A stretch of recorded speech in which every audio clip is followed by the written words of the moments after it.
అలాగే తిరుమల లడ్డుని కూడా బాగా రక్తి కట్టించారుగా టీడీపీ. తిరుమల లడ్డులో నేను చెప్తున్నా ఈ రోజుకి కూడా ఏడుకొండల వెంకటేశ్వర స్వామితో పెట్టుకున్న వాడు ఎవ్వడు కూడా బతికి బట్ట కట్టడు. అది రాసి పెట్టుకోండి.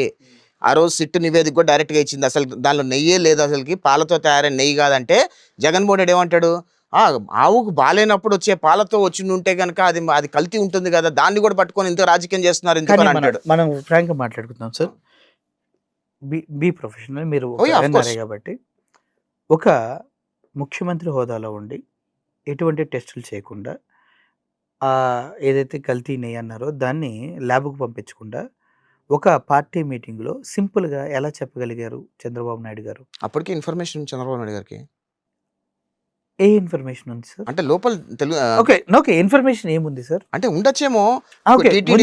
ఏముంది అందుట్లో జంతు కొవ్వు కలిసిందని ఉందా? నేను అంటుంది ఏంటంటే కల్తీ నెయ్యితో లడ్డూలు తయారు చేశారు అనే మెసేజింగ్ బయటకి ఇచ్చారు. అలా ఇవ్వలేదు, ఎవరికి వాళ్ళు అనుమానించుకున్నారు. ఆయన ఎప్పుడు మాట్లాడారు?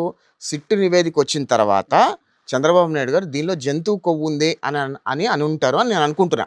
లేదు, చంద్రబాబు నాయుడు గారు ముందు మీటింగ్లోనే కల్తీ చేశారు, జంతు కొవ్వులు కలిపారు అని ఆయన మాట్లాడారు. ఓకే, అది ఎంత బాధాకరం అంటే అందరికీ అంత బాధాకరం. అటువంటి స్టేట్మెంట్ చంద్రబాబు నాయుడు గారు ఇవ్వచ్చు ఒక ముఖ్యమంత్రి పొజిషన్ లో ఉండి. కల్తీ జరిగిందని చెప్పాలి, జంతు కొవ్వులని మెన్షన్ చేయాల్సిన అవసరం. ఆ రోజు జగన్మోహన్ రెడ్డి హయాంలో హిందూ దేవాలయాల మీద జరిగిన దాడులు వాస్తవమా కాదా? రాముడు తల తీసేసిన మాట వాస్తవమా కాదా? రథాలు తగలబెట్టిన మాట వాస్తవమా కాదా? హిందూ దేవాలయాలు ధ్వంసం చేసిన మాట వాస్తవమా కాదా? ఇవన్నీ వాస్తవాలు కాదంటారా? హిందూ దేవాలయాన్ని ధ్వంసం చేసిన మాటలు వాస్తవా కదా? విజయవాడలో 40 దేవాలయాలు వరుసగా కూల్చుకుంటూ పోయింది ఎవరు? ఆ రోజు రోడ్డు వైండింగ్ కోసం చేసినవి అన్ని కూడా ప్రజల్ని ఒప్పించి మెప్పించి అక్కడ కావాల్సిన పూజలన్నీ చేసి అందరు పర్మిషన్స్ తోనే చేశారు. ఎక్కడ కూడా చంద్రబాబు నాయుడు గారు ప్రజలకు అగెన్స్ట్ గా వెళ్ళరు.